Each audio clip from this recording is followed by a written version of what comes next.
ladies and gentlemen, welcome to another Propagandacast news section with me, your host, Imperial Dane, the one and only sanctioned source of County News. Up today here, we got a map update here, and we'll be skipping this, mostly just talking to a few people going through all the work. And not, of course, the poor souls have to play on the maps. Never ever any respect for those. Anyways, new maps are being added. We got 1 vs 1, we got Bayeux and Novgorod outskirts. Both maps look alright, at least from sort of initial inspection. We got 3 vs 3, 4 vs 4, no idea how that looks. Similarly, 4 vs 4 gets Road to Arnhem on top of that. So that's some nice new maps there.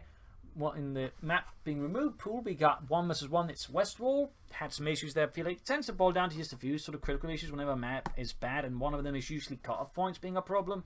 In this case, there's houses on them, which basically was easy to rush for the enemy, and particularly with the Wehrmacht, it tend to be really bad for you than it's actually to hold them. So it tend to create some very repetitive patterns, which you just felt make the map not very fun. Plus, there was some issues with the pathing due to all the tank traps. So, while in theory a nice map, ultimately didn't quite pan out. Panera Forest, Bialystok Market. How they got in the first place, I'm not entirely sure. Like, just basic brief inspection have gone, hang on, this is just a series of choke points. This should go straight in the trash, alongside rails and metals.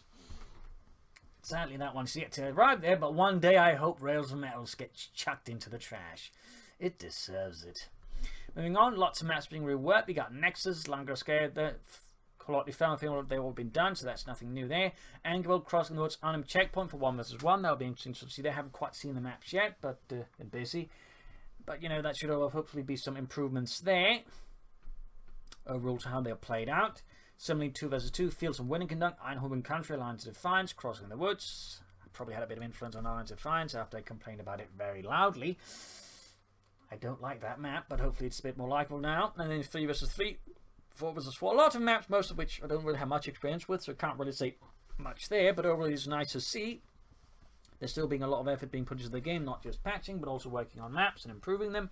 And certainly maps, I think, can actually really have a big impact. It's tend to be less overlooked, but because particularly with the more players you add in, it becomes more important that the maps are actually sort of reasonably balanced, or you just create these incredibly repetitive play patterns, which overall is just less fun. So having good maps where you can sort of have a variety of actions and choices in front of the player is actually really crucial. So it's nice to see they're sort of putting some good effort into that. But, you know, I mean, I might even make a video sort of discussing some of the major sins that usually happen when a map goes bad, because when a map goes bad, there's usually, I would say, a lot of sort of the same things keep happening over and over again. I'm surprised there's not really like any sort of checklist that sort of go through, like, you know, buildings and crucial cut-off points and by few points, like, you know, this map should probably be reworked a bit. In particular, it's a building that's really useful for infantry rush, and in particular, even more sort of rubbishly, it's sort of really good against the player that's attacking the point rather than one has to defend it and sort of hold the fuel. So that's like, for example, some considerations there that's just like, you know, come on, haven't you learned yet? So I could do a video on that. But anyways, hope you liked this video. Hopefully you found it enlightening. If you did, subscribe, like, share, comment, press the bell button as well for more videos to be, you know, sent in your inbox or whatever. And if like we do, you can also donate or pledge on Patreon and join the many handsome and superhuman supporters of the Propagandacast on Patreon. This is Imperial Dane, cheers, and see you all tomorrow for another video. Cheers.